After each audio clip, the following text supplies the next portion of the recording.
Welcome to our channel. Today we dive into the royal conflict surrounding Prince Harry and Frogmore Cottage. The heart of the matter?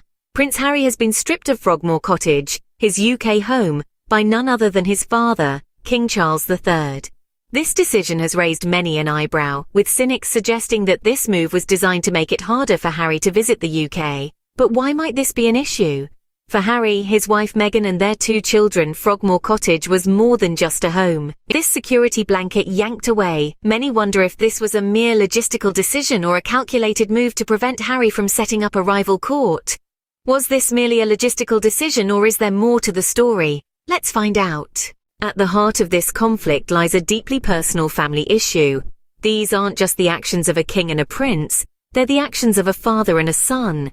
The eviction from Frogmore Cottage wasn't just about royal protocol or political maneuvering. It was a decision soaked in emotion, a move that seemed to reverberate with the echoes of a family feud. In his book Endgame, Omid Scobie paints a vivid picture of the emotional undertones of this event. He speaks of a cheap shot from a wounded father bound by an institutional system that is often intolerant of human emotion. It's a poignant portrayal, one that suggests that Charles's decision was not just about power or prestige, but about personal pain. Harry's reaction to the eviction, as depicted by Scobie, further emphasizes the emotional weight of this decision. For Harry, Frogmore Cottage wasn't just a house, it was a home. Harry's question is a plea for understanding, a call for the preservation of familial bonds amidst the turbulence of royal duty.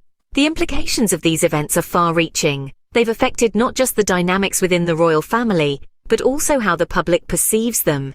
It's a complex interplay of personal emotions and public expectations, a dance between the private and the public, the individual and the institution.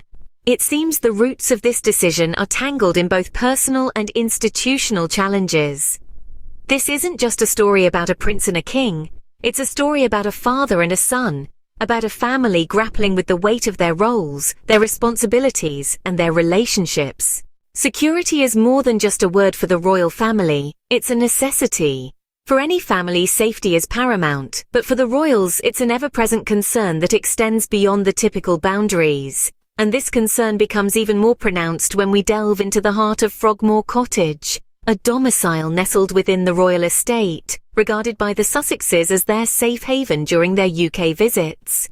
In the world of the royals, security is not an afterthought. It's a well-oiled machine that operates around the clock to ensure the safety of every family member. Frogmore Cottage, being within the royal estate, was naturally part of this protective envelope. Its location was its strength, guarded day and night by armed guards who were always on high alert, ready to respond to any potential threat. This was the home Prince Harry knew, the fortress that would shield his family, his children from the public eye and any lurking dangers. However, the eviction of the Sussexes from Frogmore Cottage has thrown a spanner in the works. It has not only stripped them of a home, but it has also left them vulnerable, outside the royal protection envelope. This is not a simple case of finding a new place to live. It's about ensuring that their new location can provide the same level of security that the decision to evict Harry from Frogmore has stirred up a storm of controversy. On one hand, it's seen as a father's tough love, a decision bound by the constraints of a centuries-old institution. But on the other hand, it's viewed as a deliberate move to make it difficult for Harry and his family to visit the UK safely, a move that could potentially endanger the lives of his children, the future of the royal lineage. With such high stakes, one must wonder how the family navigates these turbulent waters. The security of the Sussexes is a concern that continues to loom large. As the royal drama unfolds, we can only hope for a resolution that puts safety first, for the sake of the children if not for the adults involved. Family gatherings are rare and precious, especially in royal circles. But when it comes to the British royal family, these occasions seem even more sparse and laden with significance. The interactions between Prince Charles and his grandchildren, Archie and Lilibet, are particularly minimal and charged with undercurrents of familial tension and strategic decisions. Prince Charles, the patriarch, has reportedly only seen his grandson Archie a few times since his birth.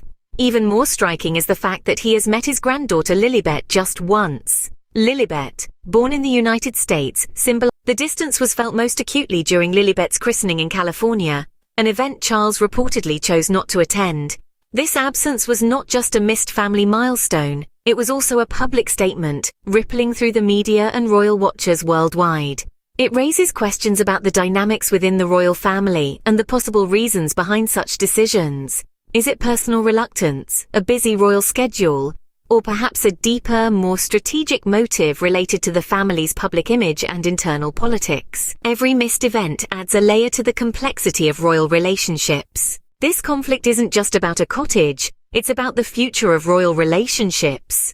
The ongoing discord between Prince Charles and Prince Harry extends beyond the walls of Frogmore Cottage, rippling out to touch the very foundation of the monarchy. What we're witnessing is not just a family feud, it's a litmus test for how modern royalty balances tradition with the evolving expectations of a global audience. The monarchy, historically shrouded in a veil of opulence and tradition, is now at a crossroads, forced to confront its relevance in a world that increasingly values transparency and authenticity over pomp and circumstance. The estrangement between father and son, and the very public nature of their disputes, throws a harsh spotlight on the institution itself, prompting questions about its role in today's society. Public opinion is a powerful force, and the British royal family is no stranger to its ebbs and flows. The narrative of a grandfather seemingly prioritizing protocol over family has not sat well with many. This portrayal could potentially alienate those who see the royal family as a symbol of unity and stability. On the flip side, it also opens up conversations about the human aspects of royal life, perhaps making some members of the public more empathetic to the personal challenges faced by those in the highest echelons of society. Moreover, the handling of royal properties and privileges, as seen in the eviction from Frogmore Cottage, may set a new precedent. It raises questions about entitlement, security, and the intersection of private rights and public duties for royals. This situation could lead to a re-evaluation of how assets and privileges are allocated among the royals, possibly redefining what royal support and security should look like in the 21st century. As the royal saga continues, the world watches and waits. As we've seen today, the walls of Frogmore Cottage hold much more than just royal heirlooms. They've been a silent witness to a royal rift that extends far beyond the space it occupies.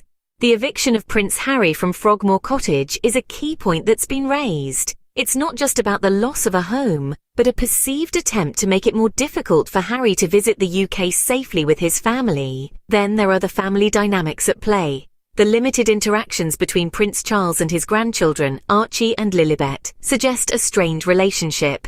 The monarchy is not just about public duties and appearances, but also about family ties and relationships. This situation also puts a spotlight on the broader implications for the monarchy. It raises questions about the balance between public duties and private lives, especially in the context of royal responsibilities. It's a reminder that beneath the crown and the spectacle, royals are also individuals with personal emotions and familial bonds. Thank you for watching. For more insights into the lives of those who wear the crown, remember to subscribe, like, and share. Goodbye.